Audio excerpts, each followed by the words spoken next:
célèbre aujourd'hui. Il faut remonter à beaucoup d'années, il y a plus de 10 ans où quand j'étais complètement hors politique, je passais devant la glacière et je trouvais que c'était un beau monument qui était un peu laissé à l'abandon. En 10 années, cette glacière se dégradait de plus en plus, si bien que les Étellois, tout comme les gens qui habitent Plouhinec, qui voient très bien la glacière, se disaient voilà une verrue sur le territoire d'Étel et il va falloir raser ça. Et donc nous n'étions pas trop d'accord municipalité et de ce fait nous avons entrepris avec l'équipe municipale de faire en sorte de lui trouver un avenir. Sachant que en Morbihan, c'est probablement la dernière glacière qui existera encore. Et ça, c'est important. Et c'est pour Étel et aussi pour l'environnement d'Étel, c'est-à-dire l'Aria, de l'Orient ou de Veroré, une chose importante que de sauver cette glacière. De ce fait, nous avons décidé, il y a maintenant 3 ou 4 ans, d'entrer en contact avec le propriétaire et la glacière a été acquise en 2017, c'est-à-dire un peu plus d'1 an maintenant, donc par la municipalité au prix de 300 000 €.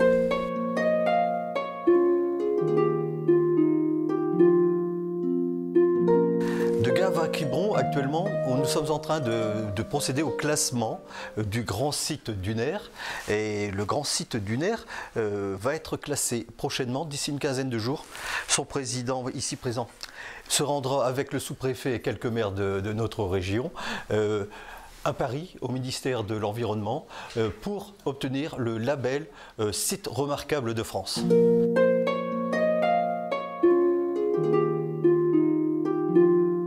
Étel est situé juste au milieu de ce site entre Gavre et Quiberon. La glacière est au milieu d'Étel. Alors on est au milieu de partout. Et si bien qu'on peut penser qu'on devrait pouvoir lui donner une affectation. Et un grand espoir, non seulement la priorité sera au rapprochement de l'histoire d'Étel, au rapprochement du port, pour que le musée des Tonniers puisse s'y installer. Et nous espérons pouvoir y accueillir aussi une vitrine du grand site.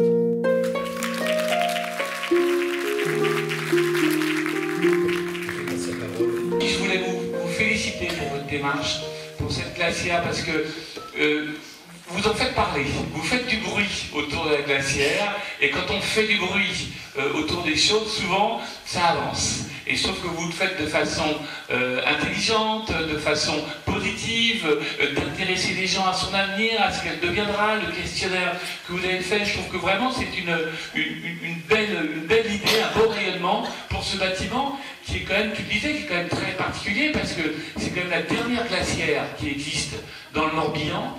Elle est encore extérieurement en bon état. Elle a une architecture quand même assez étrange, très art déco, et qui va bien finalement dans Étel. Donc vraiment, je vous souhaite beaucoup de succès. Et puis on est là ce soir pour voir un documentaire, un film. Et je suis d'autant plus heureux que c'est mon frère qui l'a réalisé. Et je suis content de vous présenter mon frère, pour ceux qui ne le connaissent pas encore, parce que c'est un type sensationnel. Il a eu l'audace de reparler de ce drame. On en parlait tout à l'heure avec une dame dans l'avant-salle qui s'en souvenait très bien. Elle avait 8 ans et elle se souvenait très bien de ce terrible jour d'octobre 1958. Et Jeff, écoute, merci d'avoir mis beaucoup de pudeur dans cette histoire, qui est une histoire dramatique. Qui est une histoire dramatique pour nous, parce que même nous, gamins, c'était quelque chose dont on parlait, quoi. C'était la vie, c'était le drame. Merci, Jeff, d'être là et puis de nous présenter ce film. C'est pas la première fois que tu le présentes ici, parce qu'on l'avait présenté. Il a quel âge, ce film? Alors, le film date exactement de 2008. Il a été tourné au moment, c'était pas voulu, mais au moment du 50e du drame. Et on l'a projeté, je pense que c'était fin mars 2008, dans cette salle. J'ai eu la patience plus que l'audace, parce qu'il fallait comprendre les tenants et les aboutissants de ce drame complexe dans lequel les responsabilités sont multiples. Enfin, le film explore un petit peu toutes les pistes et je pense qu'il les explore avec sagesse et mesure.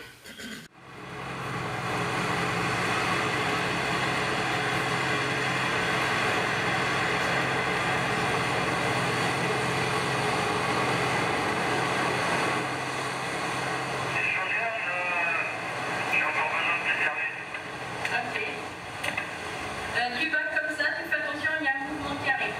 Là, ça va se lever derrière toi.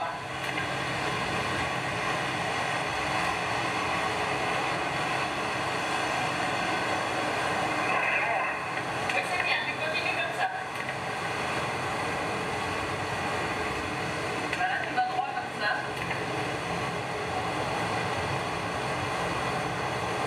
Tu rentres dans la rivière, rentre dans la rivière. Voilà, il n'y a plus de problème, il y a des coupes.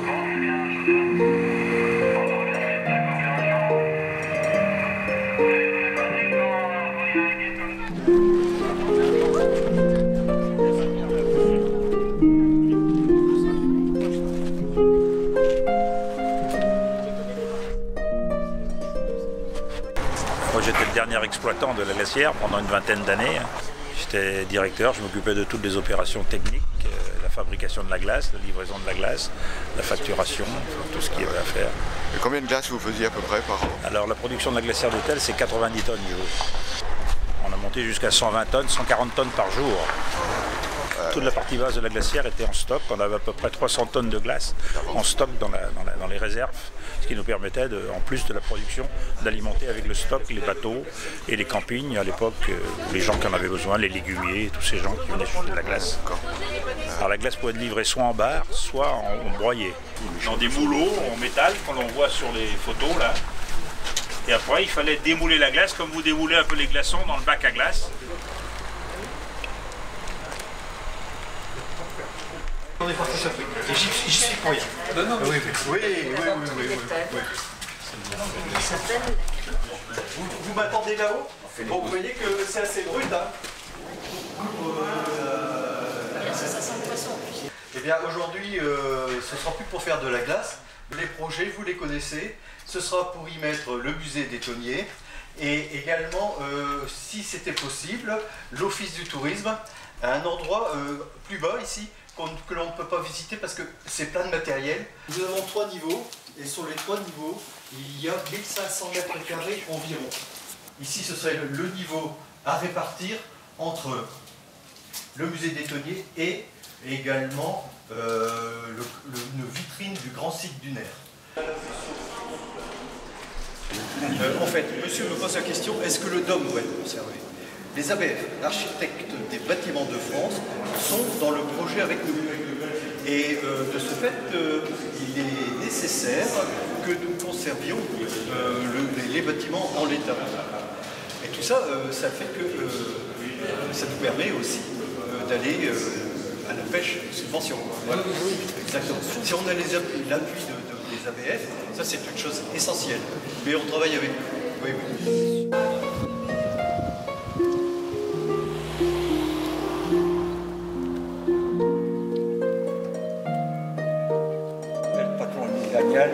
Suite en souvenir de tous ces gens-là. Voilà. Oui, disparu. C'était en 56. Voilà. Figurez-vous qu'en 2003, il a eu un accident sous la barre. En 2003, il était encore en opération. Et ce bateau, le patron Émile Daniel, il a été cassé, plus ou moins sous la barre d'Étel. Et toute sa coque a été défoncée et personne à cette époque-là, la SNSM n'en voulait plus. Et c'est les anciens de la SNSM qui l'ont récupéré et là on a formé l'association Patron Émile Daniel. Tu vois, alors là on l'a récupéré pour le front symbolique et on l'a remis en état. Tu vois, et depuis 2003, ce bateau il renavigue, ça y est, c'est le plaisir, c'est l'histoire d'Étel repose sur ce bateau. Tu vois, c'est l'historique d'Étel. Voilà. L'abri du canot Émile Daniel construit il y a 66 ans, dispose d'un système à bossoir qui permet la mise à l'eau et la remontée du bateau. Ce système est unique en France.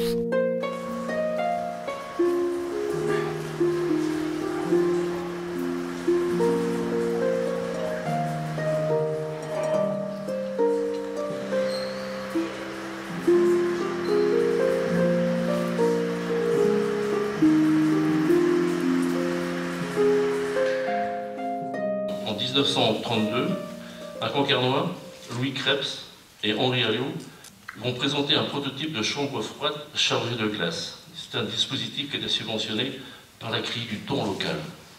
Les excellents résultats des premiers essais, la multiplication des installations des chambres froides sur les dindés de Concarneau, convainquent les Étellois de l'utilité de ce procédé. En 1934, le port d'Étel est à son apogée et ces dindés constituent la première flotte de pêche au thon en France. La glace nécessaire à la conservation du poisson provient alors de la glacière de la Trinité. En 1938, la décision de construire une glacière municipale est prise et l'inauguration de cette nouvelle structure industrielle a lieu le 24 juillet 1939. La glace, jusque-là transportée par barre de 25 kg en camion, peut désormais être directement déversée dans des wagonnets sur le quai. En 1946, la guerre terminée, la production de thon monte en flèche à Étel et le besoin d'agrandissement se fait impérieux. L'inauguration du bâtiment a lieu en septembre 1947, mais les faibles ressources en eau à Étel font que la glace est de piètre qualité et que les Étellois subissent alors des restrictions. Le raccordement au réseau public met fin à cette situation. La production de glace atteint presque les 20 000 tonnes en 1959, mais elle commence alors à baisser. Il ne s'y produit plus que 12 700 en 1964, signe que le déclin du port de pêche est bel et bien amorcé. La commune signe alors un contrat de fourniture de glace avec les Campignes, mais rien n'y fait, et la glacière est finalement désaffectée en 1972.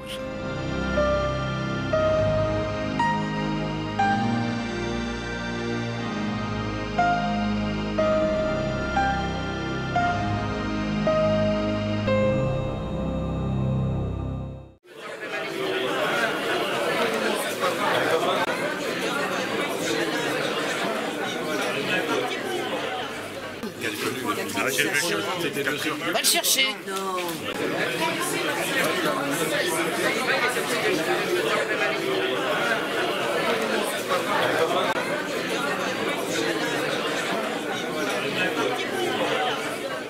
Le canot de sauvetage Noïc, basé à Étel, est mis à contribution pour une démonstration publique de sauvetage en mer.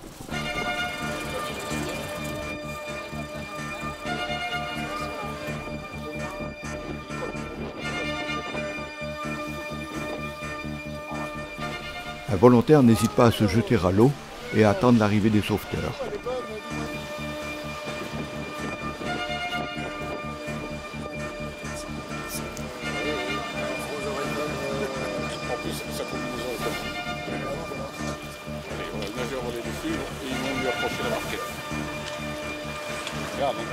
Le canot se positionne en fonction du courant et les sauveteurs appliquent leur savoir-faire.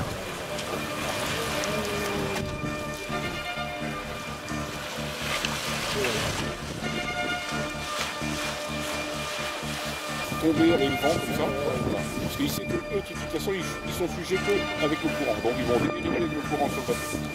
Et une fois qu'il va les apercevoir, voilà, là maintenant, là il va commencer à, voilà, vous voyez, il commence à tourner les hélices là, ils vont pouvoir l'attraper. T'as raison, hein. Oui. Ah si, là, il prend la barquette, je croyais qu'il allait mettre que l'Afrique. Il est pas lâché. Rien, le soleil, je sais pas si ça va faire. On va voir grand chose, hein.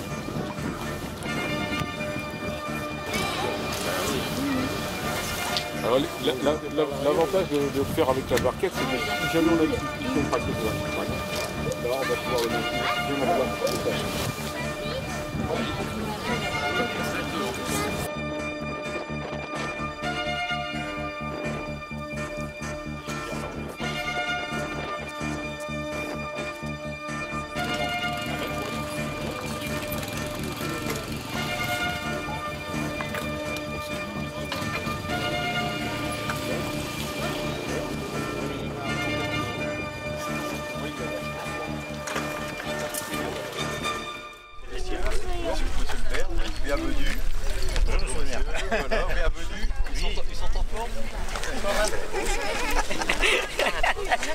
fait la pause.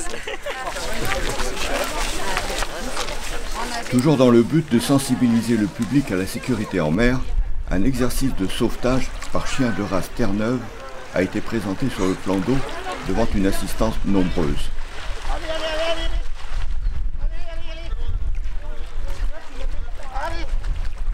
Allez mon pépère, allez.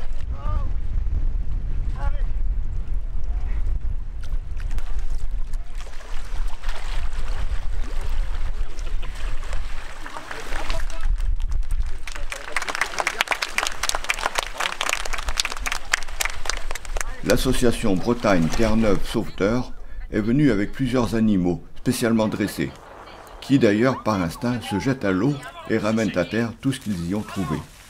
Le chien, voyez, il n'hésite pas, je dirais à nos femmes qui vont dire, il va chercher l'objet, oui, et voyez, il va l'amener à la personne qui se noie. Allez le chien, allez. Allez le chien. La personne peut s'accrocher à la bouée et revenir tranquillement le juillet.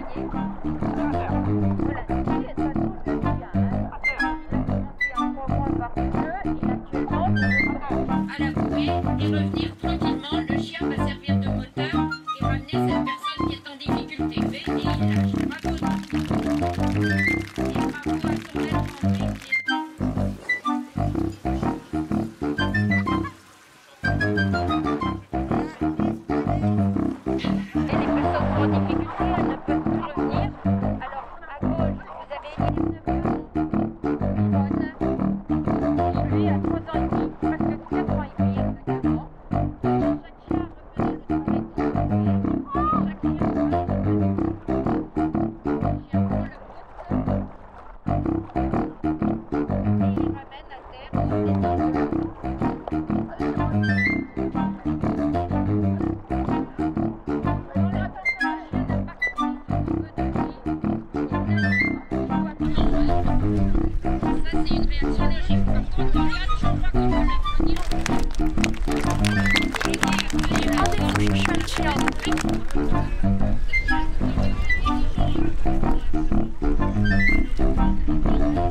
Le spectacle est très divertissant, car parmi les chiens se trouvent des débutants, qui, pleins de bonne volonté, hésitent entre le you-you et le naufragé, et choisissent pour finir de sauver le Zodiac.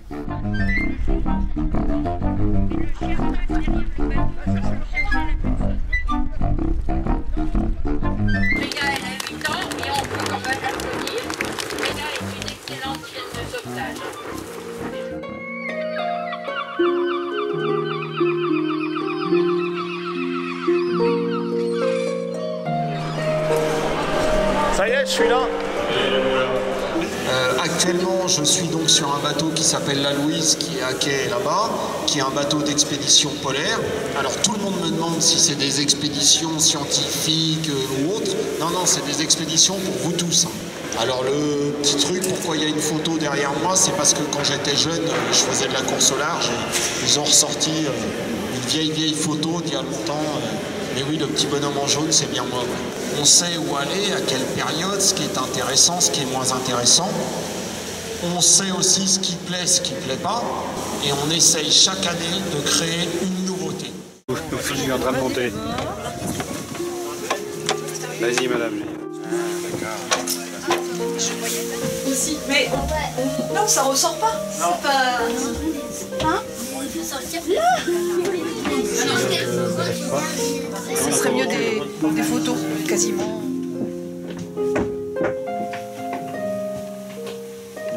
Alors il y a plusieurs techniques de strip. Nous c'est du strip. Il y a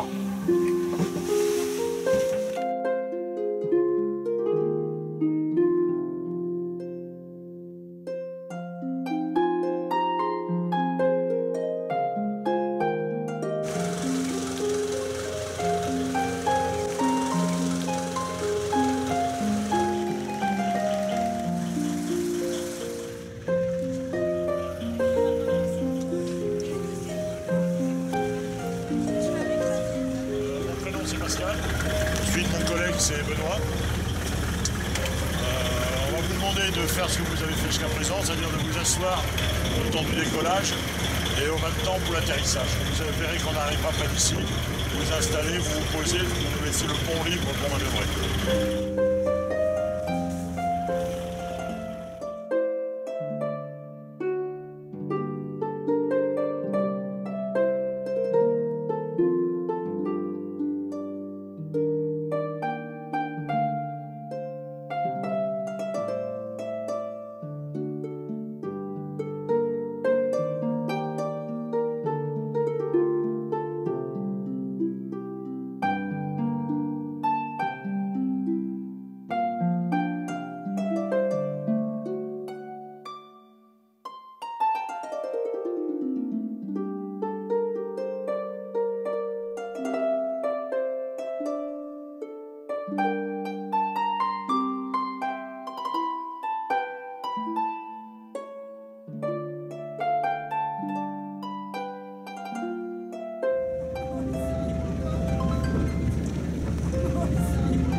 Pas du tout.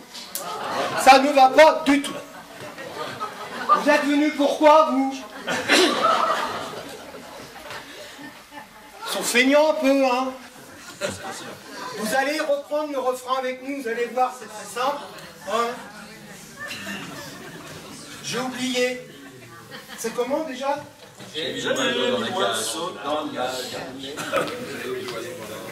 Vous leur montrez? Oui. 1, 2, 3, 4. J'ai du oiseau dans la cage, je mets l'oiseau s'est envolé. J'ai du oiseau dans la cage, je mets l'oiseau s'est envolé. La dernière fois, c'était mieux. Hein.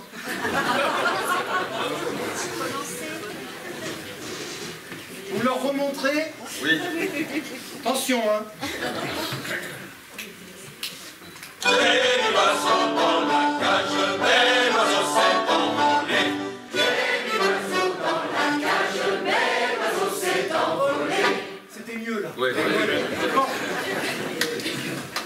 Donc, on fait à chaque fois, une seule fois le refrain. Donc, vous nous aidez ce coup-ci. D'accord. C'est parti.